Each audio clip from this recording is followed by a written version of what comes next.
Welcome to Probate Weekly. I'm Bill Gross, at Bill Gross Probate on social media, and we record Probate Weekly live every Thursday, 9 a.m. Pacific time, and we broadcast it on social media channels. I started this about 5.5 years ago. I started focusing. I'm really excited to have our guest today because really, in some ways, this is the man who got me focused on probate as a niche. And I'm going to give a little tee up. Kevin Sayles is a account executive vice president for Lawyers Title.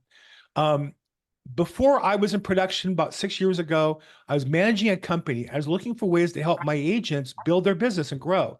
And I knew the key was specialization and education. That if you want more business, you want to be better rather than find more, be a better agent. And I'd seen him do presentations on probate. And at the time, I was with Nationwide Real Estate Executives in Signal Hill. And I invited Kevin to come in to do a presentation. And it was funny is I actually had done a series of events like this, and I did them for free. I realized that people would sign up and not show up. So what I did was I think I gave like a free lunch, but I charged $10 by donating the money to the Boys Club.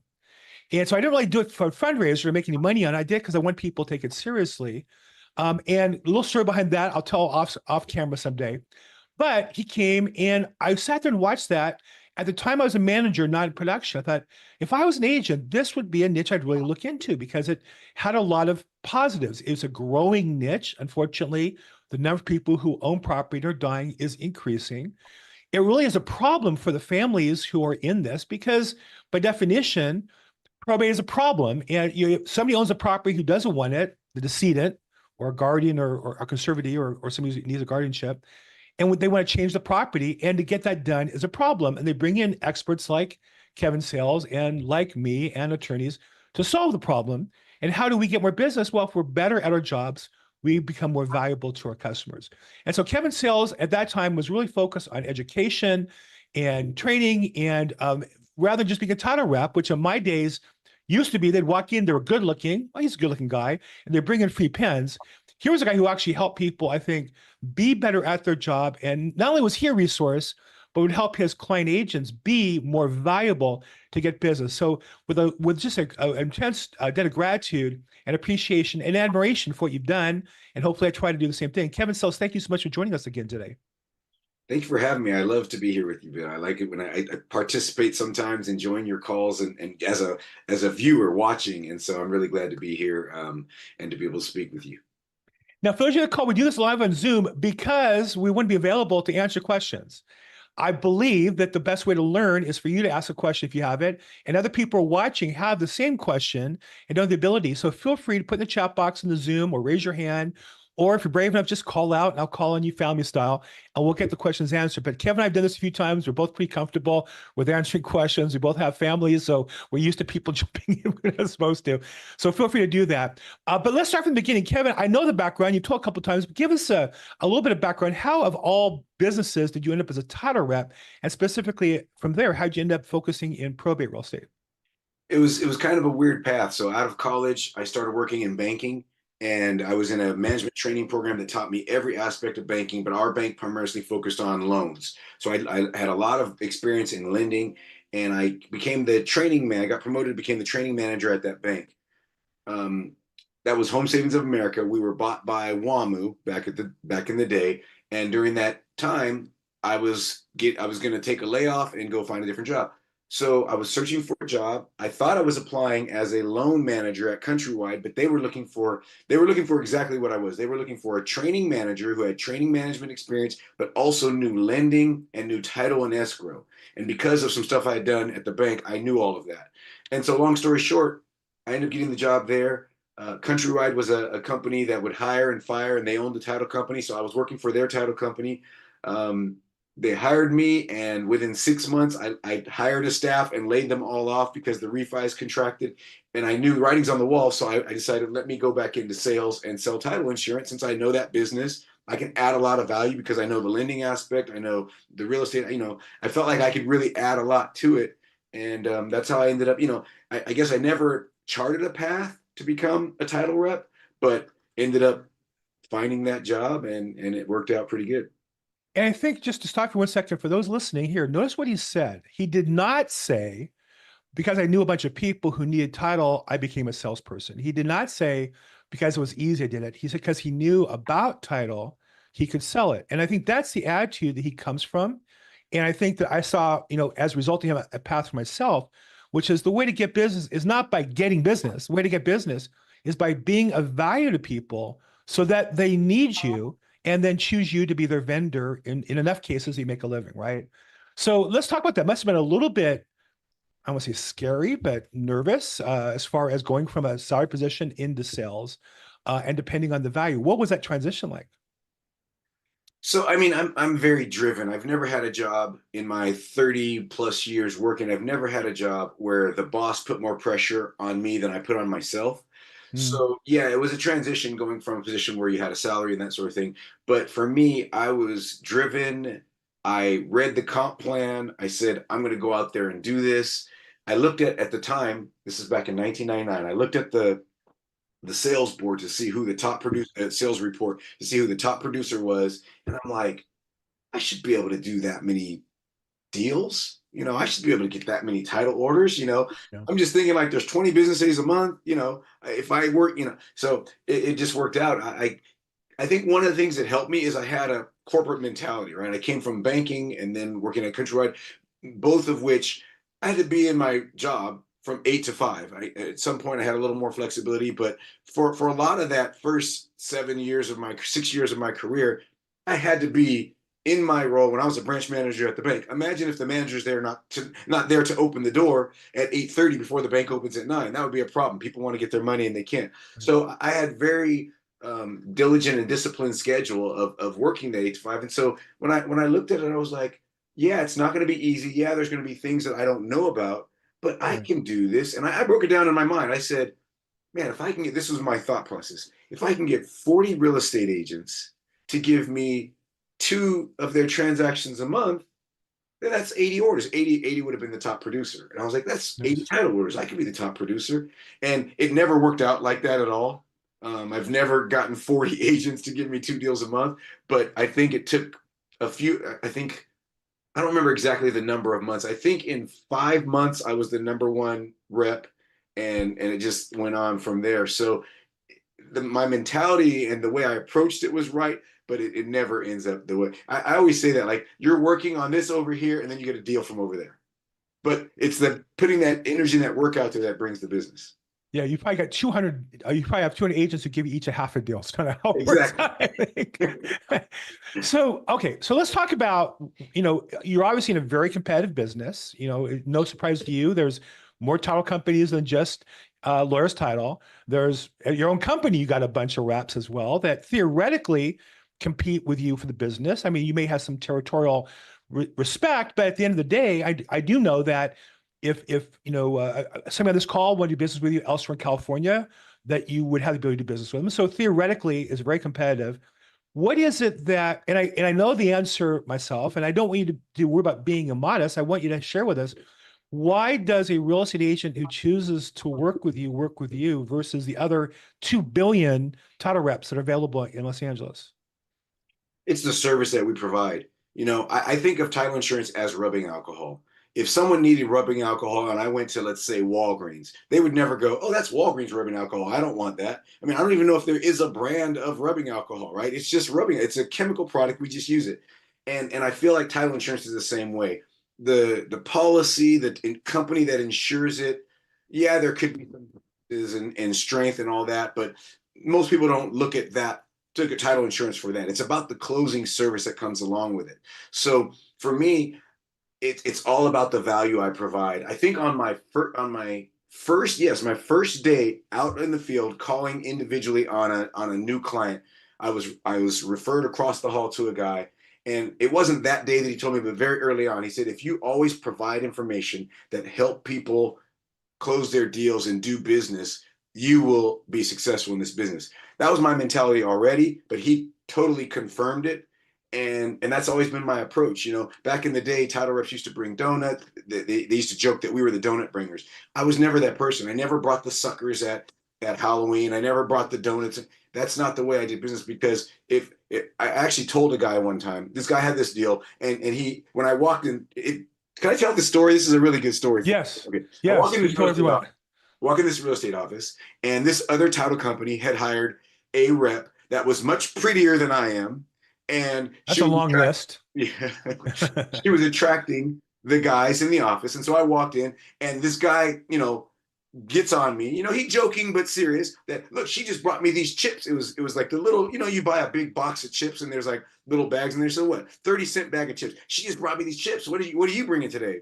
And I didn't have anything. So I go around, make my rounds in the office. And before I leave, I end up talking with him. He has this deal that he can't close. I asked him, what can I help you with? And he's got this deal, and he's struggling. He's like, I can see the anguish. He's like, I got this deal. I can't make it happen. This was like 18 years ago. So I don't remember all the details of it, but in that office right there, I solved the problem for him. I said, this is what you need to do, blah, blah, blah. And I solved the problem for him so he can get the deal closed. It wasn't even a deal I think that I was on. It was like something where he was buying. So he was, it's not even a title deal that I was on. Right. Right. And I solved the problem for him.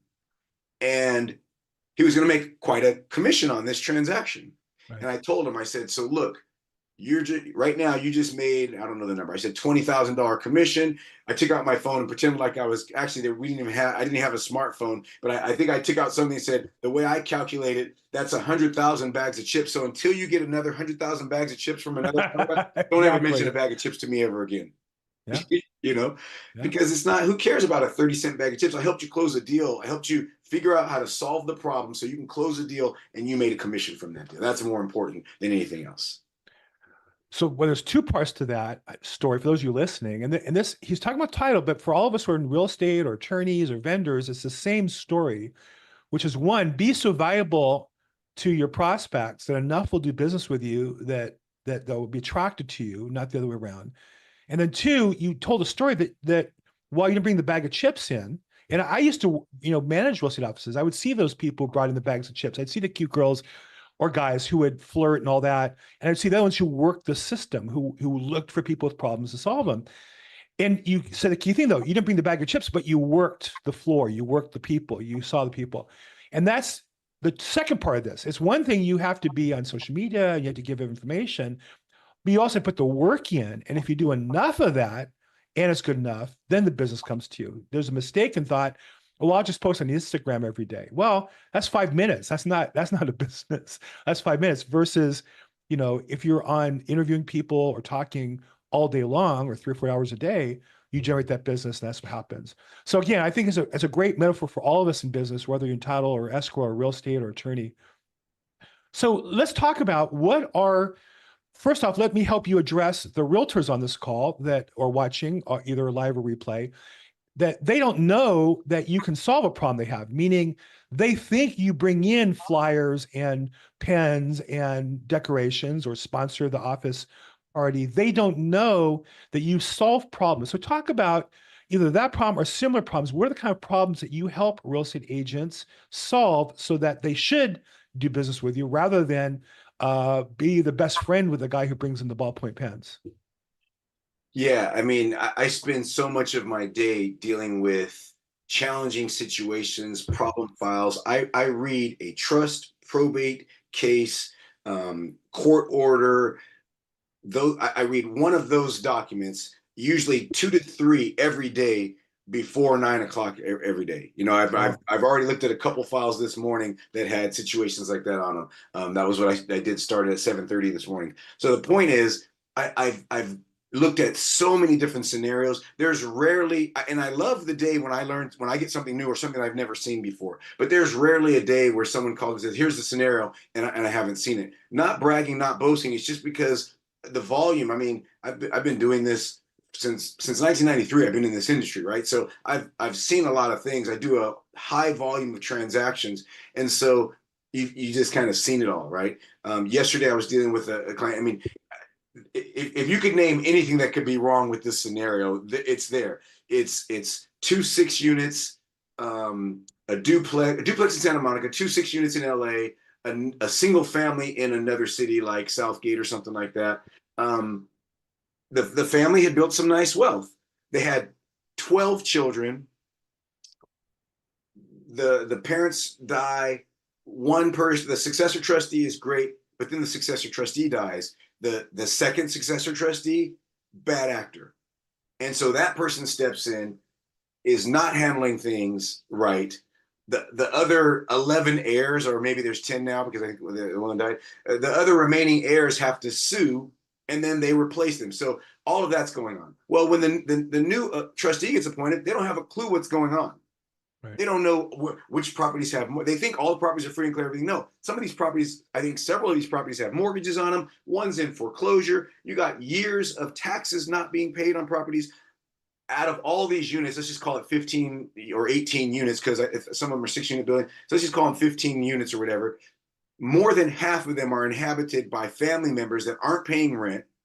You know, they have orders. They're trying to do things in court. Some of the stuff is getting rejected. They have court orders. There's all these moving parts. Now, only some of those things are title related, but you can imagine the challenge the family is dealing with trying to save these properties from foreclosure that they thought were free and clear, but now they're days away from a foreclosure sale. They're trying to save these properties from foreclosure. So you got moving parts with that. They don't have, they're just getting people appointed who can take over. They're trying to do a petition in court. The petition gets rejected. You know, there's all these different moving parts. And how do we get things to close when everything's not properly in order? To be honest with you, there was two title, and I have notes on this file right here because it's something I was working on just yesterday, but I don't even remember what the two title issues were that we resolved on them.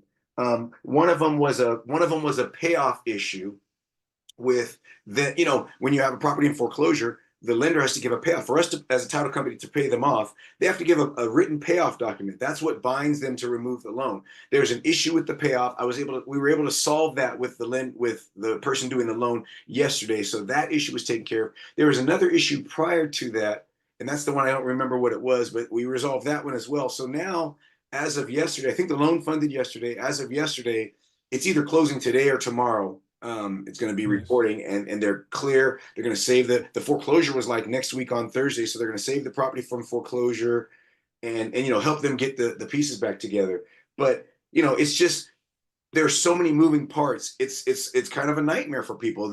Who knows who all the tenants are? Do any of the family know every tenant in all 15? They don't even know who the tenants are. They don't know who's paying and who's not. You know, they didn't know that there was loans on it and they're in foreclosure. There's just so many challenging situations that the family, the good actors who are now the trustees, are now trying to pick up all these pieces. And when there's valid issues, title related, that have to be resolved as well, you know, it just adds to the problems.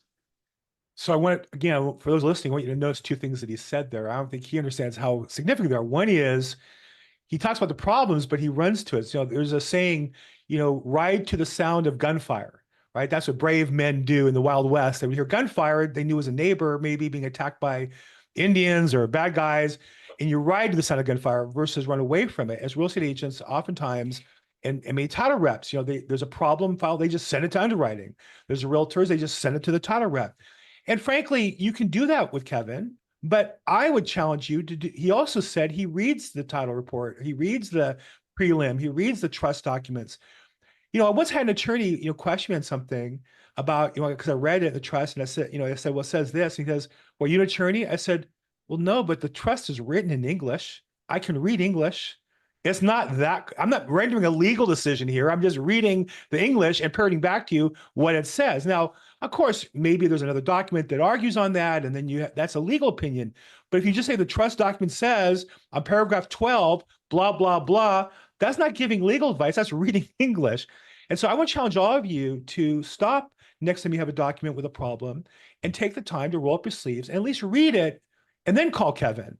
And I think same with the real estate agents and writing offers and listings with probate addendums. Just read the darn addendums and probate and then call the title rep with the questions and the problems, because I just feel like you're missing the opportunity to really learn the documents. So that was one of the things he said that I think was really good, was ride to the sound of gunfire.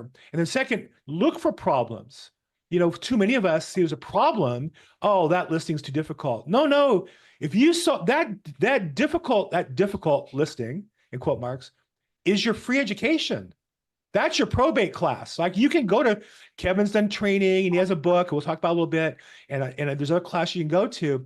There's no training class better than that problem file and work through it, and sit next to your title rep, Kevin, or whoever, and ask to talk to the title officer or read the title report, see where the problem is, because you will never learn better than when your commission's on the line with that problem versus heading off to somebody else. And again, I know, I don't mean to interrupt your sales cycle, Kevin. I know that you tell people to send you those problems, but I want to challenge everybody in this call to take the extra step, which is learn the problem at least as best you can, and then ask Kevin for help on solving the problem, not delegate it to him, but bring him in as your advisor or support person along the way. I have something I got to add in. You mentioned about taking the file to the underwriter. First of all, you're absolutely correct on reading. Half of the problem is solved by reading the document, and people miss things. The reason I do almost all of my reading of those documents, I do some in the afternoons, but I try to put the really complicated stuff in the mornings because it's when my mind is most clear. I'm not getting phone calls at 7:30 a.m. That kind of thing, and it allows me to have ultra focus and be diligent and dot every I and cross every T, because it's common with, I've worked with probably 20 different title officers in my career in the last 30 years. And it's common that they'll miss something, or they didn't catch something, or they didn't see something. So I take the time to slow down, read every word, and then confirm. So it's to the point now where I've had title officers call me and say, hey, can you take this one to underwriting? Because they know. One title officer told me, a guy I work with now, he says, I know you know way more about this than any of us do, so you take this to the underwriter. Here's my thing. I admonished one of my clients last week. I said, listen, the title officer's job is to verify the insurability of the transaction and prevent risk, basically, to make it so we can close and not have risk. Well, to limit risk, technically, not to limit prevent. risk. Yeah, that's not my job. I get paid to close orders. So you tell me, who do you want fighting for you? The guys whose job it is to limit risk. Now, I'm not going to do something risky or crazy. I'm better at my job because I understand the risks and I know how to limit those risks. That actually makes me better at my job, but I'm wholeheartedly fighting to close deals. And I said, so you had your client call the title officer, and that's probably not the smartest thing. You should always have me do that. And so anyway, I take my things to my underwriter, but right off the bat, when I was in banking, when I was in my early 20s, my manager taught me, good friend of mine still to this day, he taught me, when you send this loan to underwriting, it should already be underwritten. Yes. All they have to do is double check your work. Yes. We had a sheet. We underwrote the whole thing. Here's why you can approve the file. You just go make sure my math was correct. Yes. 100%. And that's the I'm way, a lender. 100% right. That's the way I do it with my title underwriting. Is I look at everything. Here's the risk. Here's why we shouldn't be able to do this, but here's why we can. Here's where we can't put the round peg into the square hole, but you know what? We can do this that will protect us instead. And so that's my job, is to go in there and say, hey, I know it doesn't meet all the exact, it's not the textbook correct situation, but here's why the scenario still should work for us. No offense to the underwriters. I talked to a bunch of them from time to time. But they get paid not to make mistakes. They don't get paid to close deals. And left to the devices, they'll take your file and they'll say, oh yeah, let's put on 4 belts and 3 suspenders and wrap it in ceramic and wrap it in saran wrap, and then it's perfect. And you go, whoa, whoa, whoa, whoa. We're not here to underwrite the perfect file. We're here to ensure reasonable risk.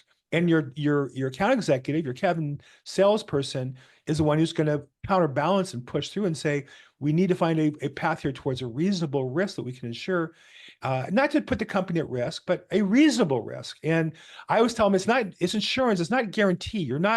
This is not the good housekeeping seal of guaranteed approval. This is the title insurance is a reasonable risk for us to take, because you're going to have write-offs. The whole idea of insurance companies is they have reserves for losses. So they have to take reasonable risk along the way. They don't ever like me saying that to them, but anyhow.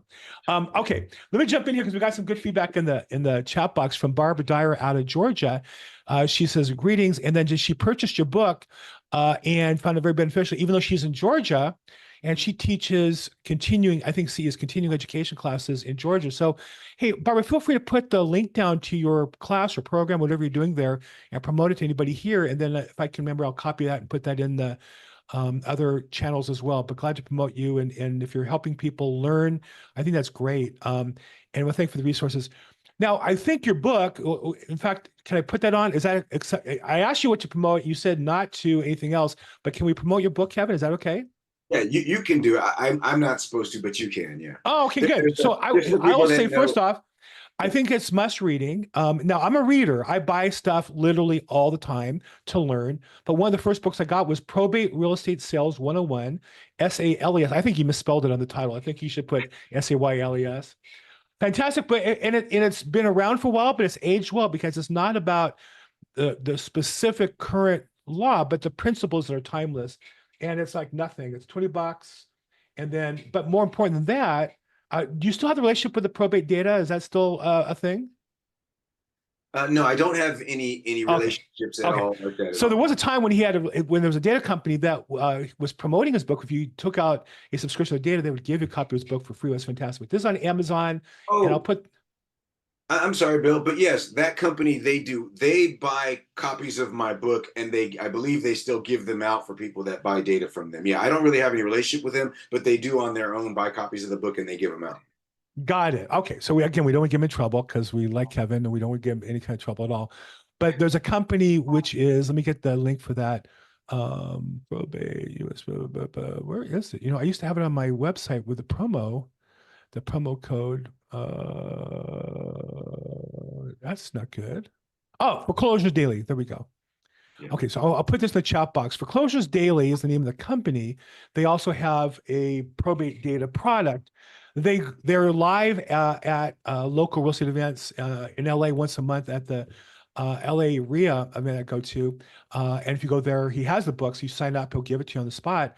And if you sign up, and I also put in there's a promo code. So if you're buying probate data through Foreclosures Daily, then you can get their probate data, and then you get a copy of this book for free as a thank you, and you get that promo code. That promo code will get you a discount as well.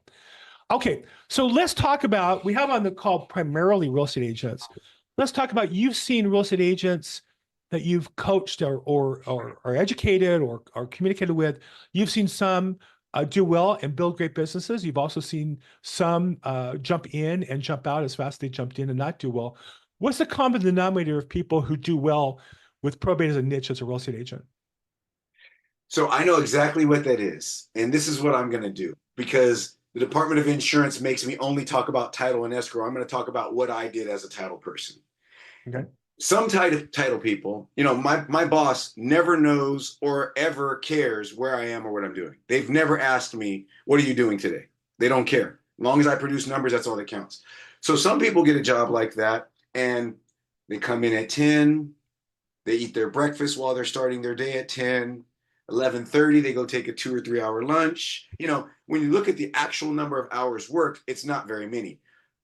For over a decade, the first decade I was in this job, business was much more belly to belly than it is now. We're a lot more virtual now, but I was in my territory, meaning I drove an hour or more in LA traffic to get to my territory, was in my territory from 8 or 8:30, would go to a couple escrow offices that I knew opened early, and then the rest of the day I was going in and out of real estate and lender offices all day until 5, and would leave at 5 and be back home at my house, 6:30 after the afternoon traffic.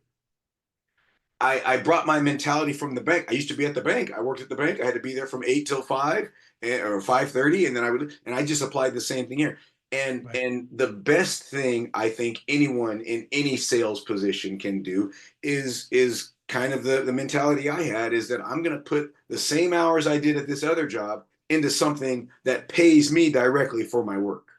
Right. And so that's the thing, the consistency up, being consistent, doing the dollar producing activities. Those are the things that I had to focus on. It's very difficult nowadays because I could be on email for 8 hours during the day and be busy all day, and I'm working. Yeah. But as a salesperson, I have to do dollar producing activities. A sales manager told me back in 1993, she said, as the sales manager, my job is to manage the activities that produce results. Today we call those dollar producing activities.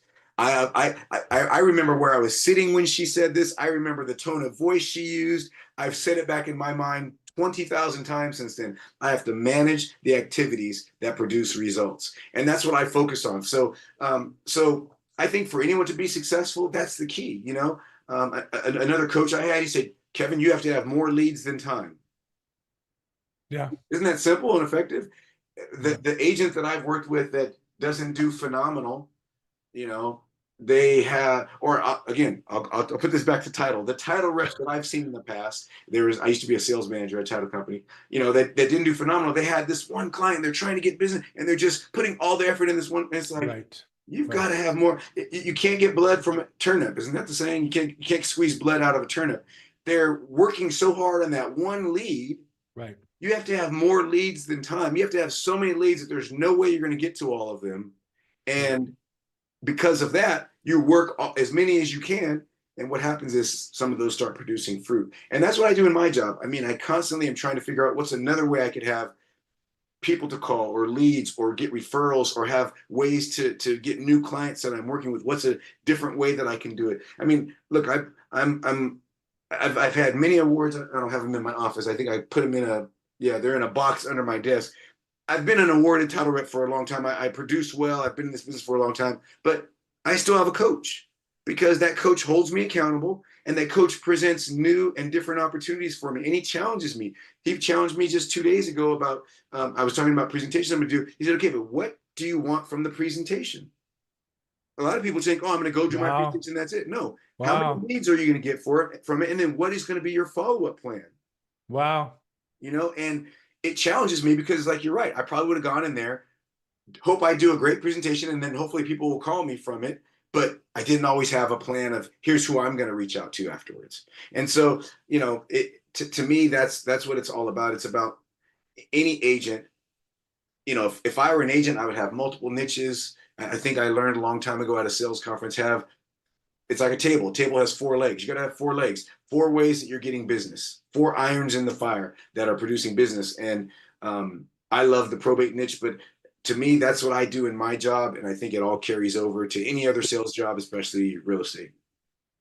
Now I saw that again. Anybody on the call, if you have questions, feel free. I see Barbara put her contact info in for her class. Feel free to check that out. Thank you, Barbara, and thanks for being on the program. If you have questions, please jump in, either put it in the chat box, raise your hand, or if you're brave, unmute yourself and ask a question, and you won't be out of line here. I noticed recently that you, again, were a presenter for the LA Bar Association Trust Division, Yeah. where you're educating attorneys, and attorneys who sign up for that get continuing education.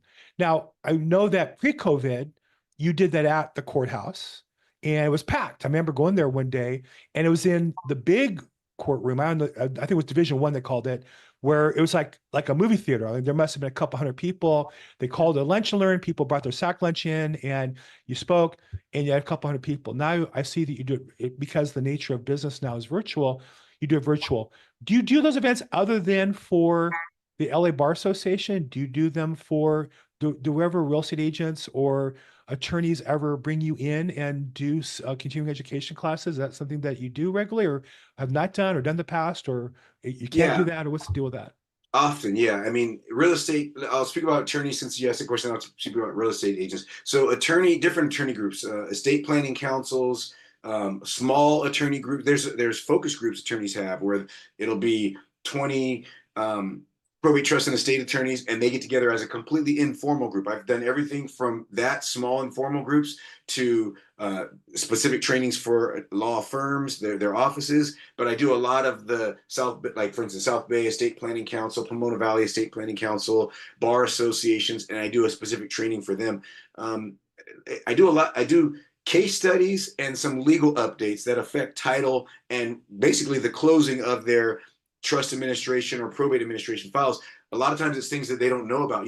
In law school, they don't get trained on how to fill out all these documents. They don't do that in law school. They learn it Right. on the job. They don't get trained. They get trained on title and things like that, but they don't necessarily get trained on how to correct a deed and when the order is wrong, what do we have to do? Title. They don't get all of that training. So my class is usually case studies and problems in the past and Right. how they're rectified. The first Right. one I did, I think I called it errors in your court orders. And then I realized, I think I saw that. I think I saw that titled a presentation one time. It was great. Yeah, but I think I decided not to use that anymore. I originally was calling it like problems in your court orders and errors in your order, but I changed it because I'm like I don't want to piss anybody off, and I use real examples. I usually change the names and change the addresses and all that, but I didn't want to piss anybody off because they might do it that way, and I don't want to say there's a problem. But I just show the examples of how better to do it or how to make it not be a problem for the assessor, for a title company, etc. But also for real estate offices. I mean, real estate offices bring me in. I do real estate boards. Individual offices bring me in. EX groups of EXP agents will have me do a Zoom for their agents, and I do it on all different types of subjects. So I mean, I couldn't even name all the stuff. I've done everything from how to close transactions with a judgment to an actual probate training class to the person died and they didn't have a trust, they didn't have a will. Where do we go from there? So all the different scenarios that you could come up with about various different things, how to close with a bankruptcy, how to read your title report. I mean, I have a million different ones, and some of the funnest ones for me is when someone says, "Hey, here's the problem we're having. Here's what we'd like to see. What can you do around this?" And then I kind of create something specifically for them. My most popular class, well, I won't say my most popular, the class I've been getting a lot of great feedback right now came from a class they had done my probate class. They recorded it and they played it for the agents, but they said, we need some more. We need to expand this. And so I created one just about a bunch of different scenarios. The person died, they don't have a trust. Okay, they died, they have a will. They died, they don't have a will. Like all these different scenarios of here's, what could be the situation.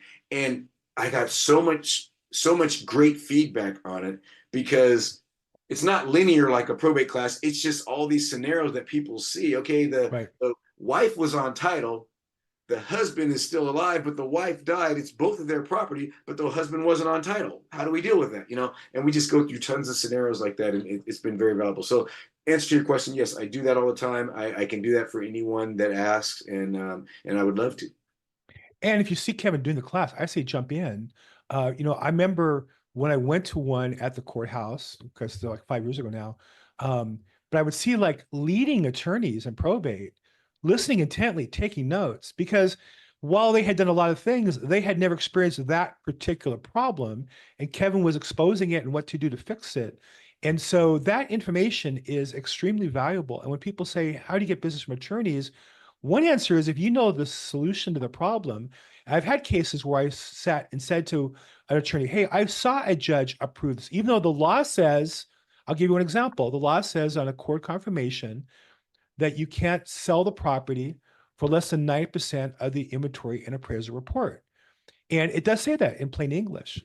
But I remember sitting in court one day watching a judge, and the attorney made a legitimate presentation as to why, in this case, they should accept less. He had filed information before the hearing date. He explained it to the judge. The judge looked at it and approved it. And so and then I had a similar case come up, and I said to the attorney, I saw that judge approve that issue. And here's what we'd have to do. We have to give him a supplement, explain why, and then I'll show up as well as the agent and verify the information. I have the receipts, I'll have the inspection reports, and show them why the inventory and appraisal report doesn't go inside the property, but inside the property there's mold, there's this, there's that. They don't see that. He didn't want to change the value. And so that's where these classes come valuable. So I would say to anybody, if you see Kevin giving a presentation, jump in. You might even consider inviting, what better way to make relations with attorneys than bring them to the luncheon? I remember when I saw him speak a couple of times, I say to an attorney, hey, you going to this luncheon? I'll pay for it for you. It was whatever it was, $40, $30. They're going to get continuing ed requirement, and they're going to learn about how to do the business. And it's true. Often these things are sponsored by other real estate agents. And that's a challenge. If you bring somebody there and you're not sponsoring it, I just feel like, my relationship is my relationship, and I don't really worry too much about that. So, okay, let's talk about getting business from attorneys. What percentage of your business um, lead gen activities is focused on realtors, and what percentage of your lead generating activities are focused on getting referrals from attorneys? I guess you have also escrow in there as well, but let's talk about attorney. What percentage of your business generation is focused on that? I've never calculated a percentage, but I would say 35% of my lead gen is probably focused on attorneys. Maybe not even that high, maybe 30. I don't know. I've never actually calculated it. Like my daily calls and stuff like that.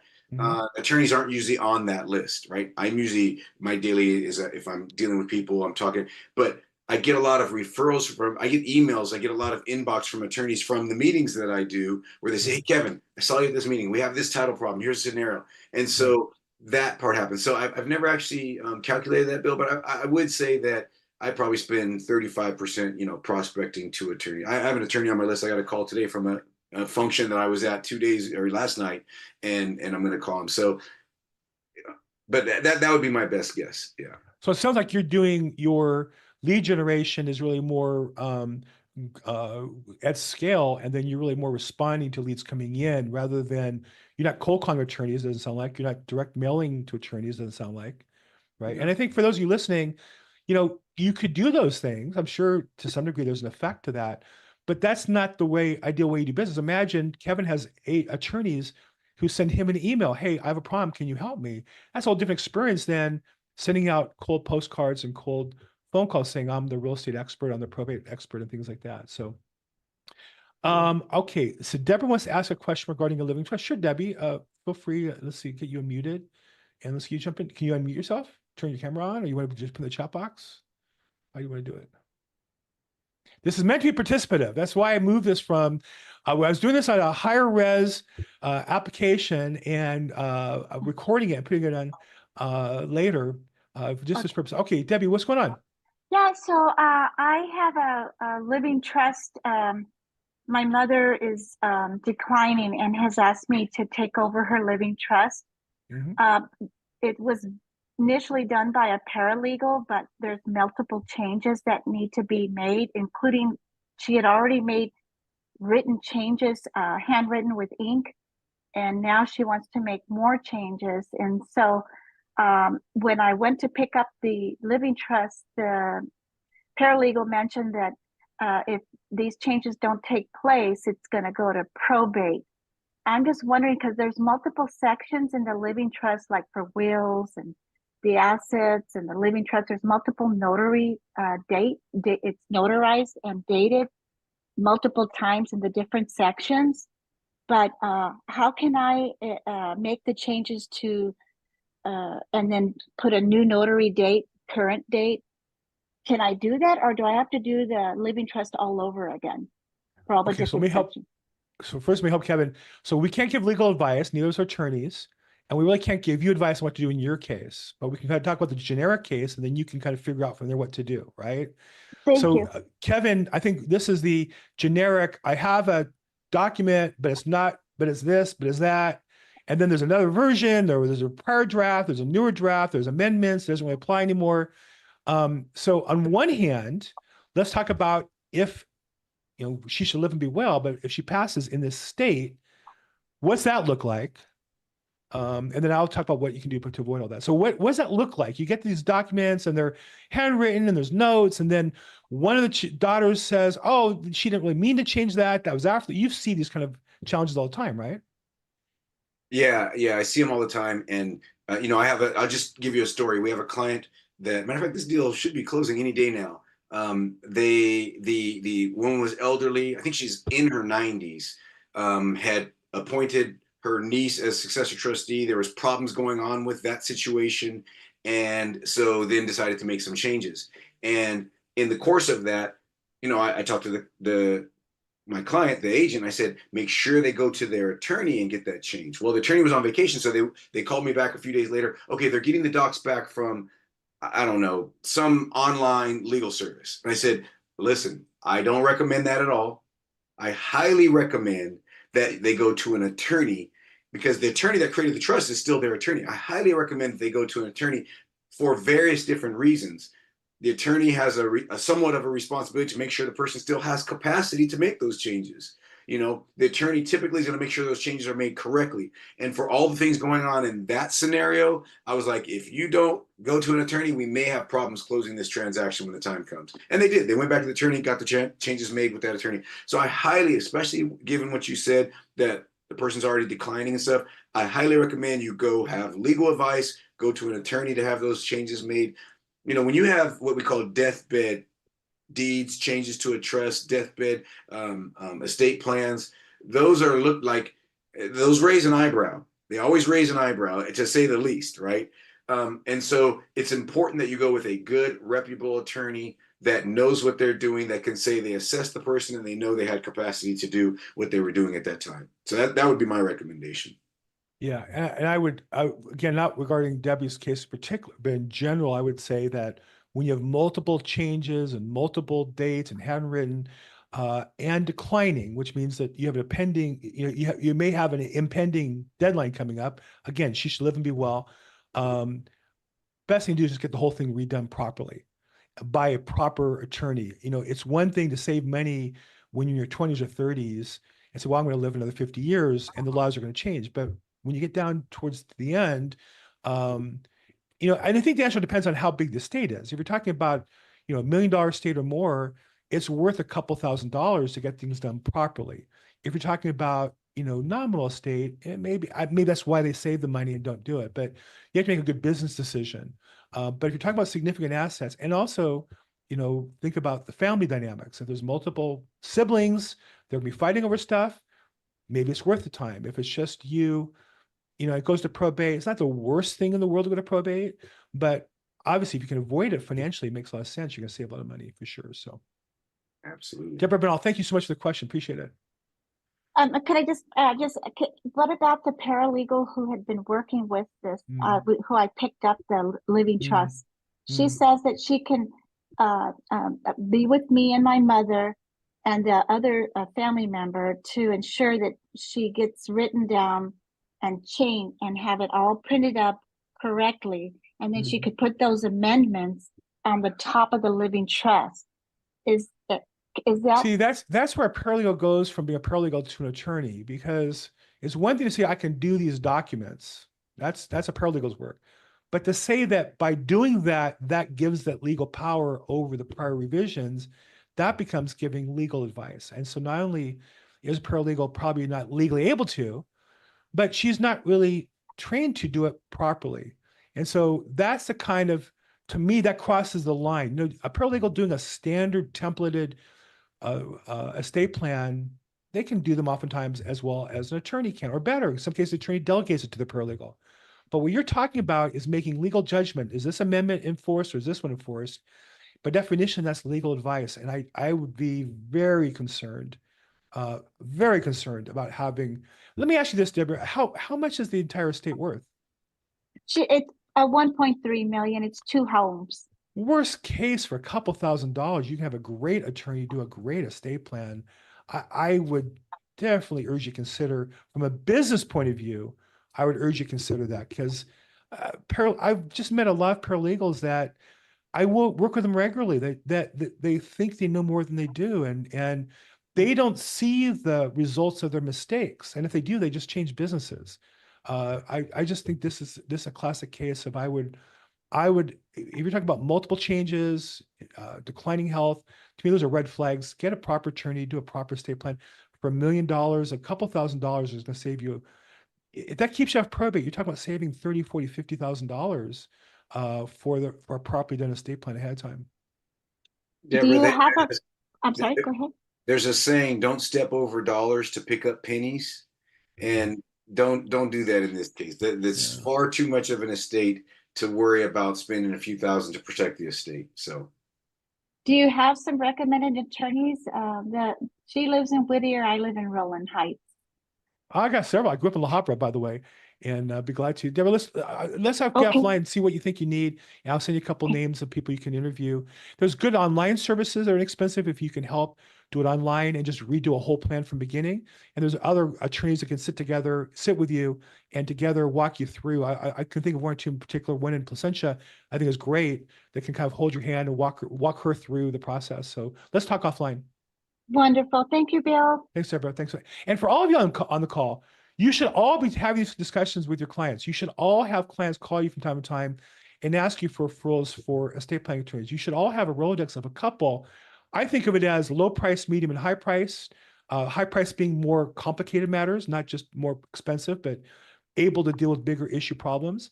I think you should have some, I live in LA, so geographically in various places, male, female, some people relate. Language, in my case, I get a lot of, Spanish speaking requests, but also probably, these days, Mandarin and other languages. So definitely, this should be part of our business, and I'm glad to help out. Um, Good. Deborah, thanks for jumping in. Okay, so we're getting close to wrap up here. I see Kevin's contact info in the chat box. And again, I put the link to his book that he can't promote, but I can. And I can recommend. I'm a big book boy. You know, I got to tell you guys, I keep on my side here the California Probate Code. You get that on Amazon. You don't have to be an attorney to get it, by the way. You can actually search different laws for free on Google and get some of these paragraphs. And you also can buy that same book on electronic book version, not on Amazon's Kindle, but on Barnes and Noble's Nook competitor to Kindle for $8, right? And you can learn stuff. And you heard Kevin talk about reading files, reading title reports, reading trusts, reading documents. I would just urge you all to take advantage, read his book. I think it's a great source to help you get started as well. So any other questions for Kevin before? I have a couple more, but I'm gonna give you guys one last call to raise your hand, jump in if you have a question or comment or want more information from somebody who does this all the time. Hi, my name is Catherine Johnson. Hey, Catherine. And I'm calling, do you have know of a place where you can get good leads from? Because the leads that I'm getting now, I haven't, for 2 years, I've been paying, and I mean, I haven't got a lead out of any of that stuff. So do you know someplace? Sure. Catherine, what state, what county are you in? I'm in LA County, Los Angeles. So a couple things. So I think if I could rephrase your question for you, is where can you buy good data from which you can convert the data into leads? One of the things that really bothers me, I'm going to put a page on my website where I link all the data companies, including Foreclosures Daily, which I mentioned has a promo where you can get the book of Kevin's book for free, I think, as well as a promo code. But it's data, it's not leads. And I think I think they oversell what they're selling you for starters. It's not like all these people are waiting for your phone call, and when you call, they're going to list with you. Many of them haven't decided they're ready to sell yet. Many don't even know if they want to sell. Many of them don't even know they have the right to sell. Many of them just aren't thinking about it. And the average timetable for any data to a lead in real estate is over 2 years. And they'll tell you that. They're never going to tell you that on the group call for the companies that sell the data because they want to make it sound easier than it is. And full disclosure, I used to buy data from these companies and prospect them, and I stopped doing it. I don't think that's the key to success in the long run. I do buy data so I can track who's filing cases, which attorneys and such. There's other reasons to have it, but I don't cold call the data as such. And so I think today on the phone, we talked a bit about how to be a better agent. And I always, we talked with Deborah about the estate planning. I think for any real estate agent, learning about estate planning and how to refer your customers to get resources is the best way to get your current customers and contacts to bring you questions about title problems, probate problems that end up being listing leads. Very few people buy data from these companies, cold call it regularly, or mail, which is very expensive, and get leads in less than 2 years. I don't know, Kevin, are you able to comment on that at all? I know you're not able to, there's some restrictions on what you can talk about as far as real estate agents, but how would you answer that question? What's the best place to get data or buy leads? Yeah, I mean, I think everything you said is completely accurate, Bill. There are few examples that I know of people that build it, but they're very diligent. And when I say very diligent, I mean very consistent, very good follow up. They have the whole good system of follow up, so it's more than just the data. I mean, the data shouldn't be that hard to get. If it's filed at the courthouse as public record, anybody should be able to get that. That part shouldn't be that difficult. It's what you do after that that's more important. So, Catherine, we can talk offline, and I might be able to help you with some some stuff that could help you with that. Okay, so wait a minute, how you want me to put my number in there or what? His contact info is in the chat box. Yeah, my contact info is in the chat. You can text me at that number, and then we can chat. Okay. 213-364-3810. Oh, you went going too fast and I didn't have a pen. Wait a minute. Go ahead, keep talking. We can say it again. I'll send you a direct message, but it's in the Aquí se me chat. da, now speaking. Yeah. Okay. Okay, good. Catherine, there's your info, and Kevin will text you directly as well, or message you directly as well. You know, it's funny, Kevin, I was in court yesterday for a court confirmation sale, and a lady sat behind me and introduced herself and said, hi. And so she listened to my podcast. She said, are you Bill Gross? I said, yeah. And, you know, she asked me, how do I get leads? Same question that Catherine's asking. How do I get leads? How do I get the data? And I said, Catherine, and her name, I said, whatever her name was, you know, you're in court, you know, there were 2 leads you missed, right?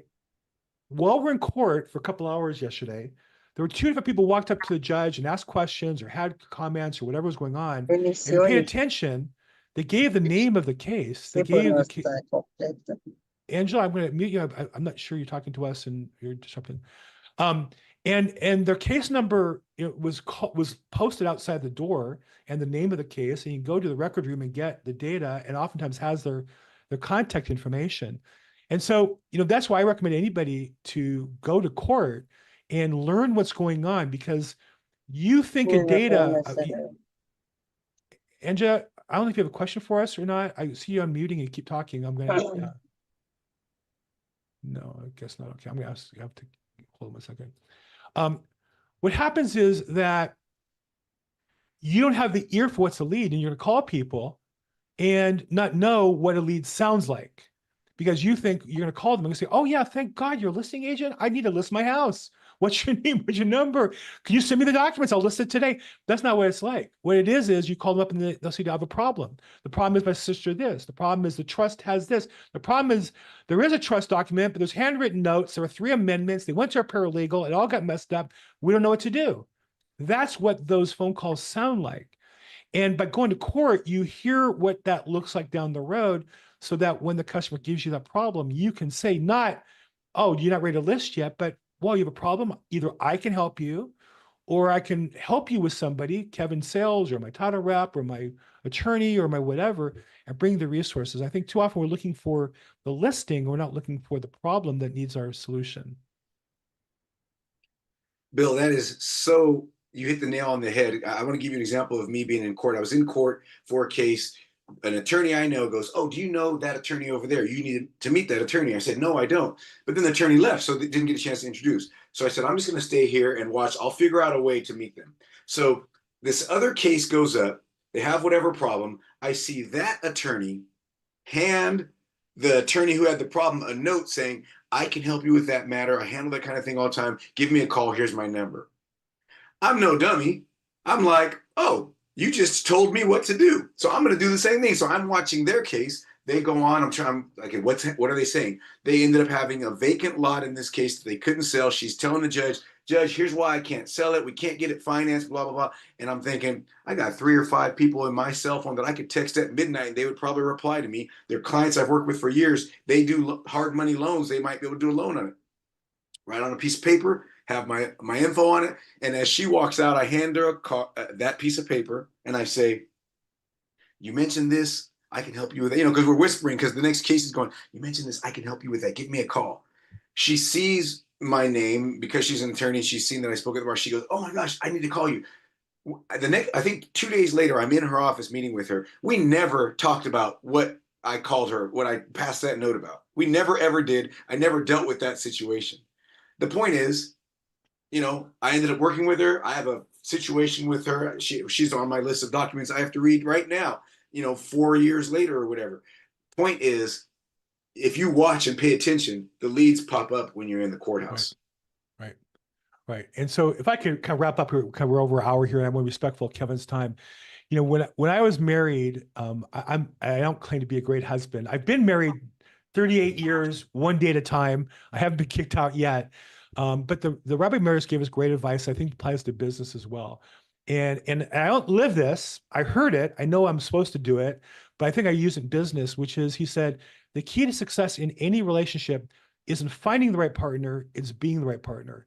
I think Catherine's question on where to get the right data is, I need to find the right sellers. And that's not the right attitude. From the beginning here today, Kevin talked about learning more, being more for customers. The key is being the right agent, the right title rep, the right attorney, the right vendor for your customers, and the business will come to you. So if I could leave you guys with one challenge, read Kevin's book, follow him when you see him on social media, go to his programs, open up your ears, listen to him.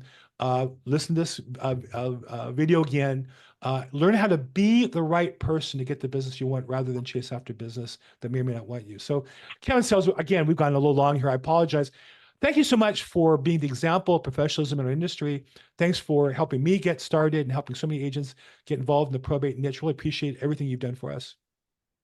Thank you for having me. I love spending time with you, Bill, because you're such a wealth of information. I love that you really help others do more. And so I love being a part of it.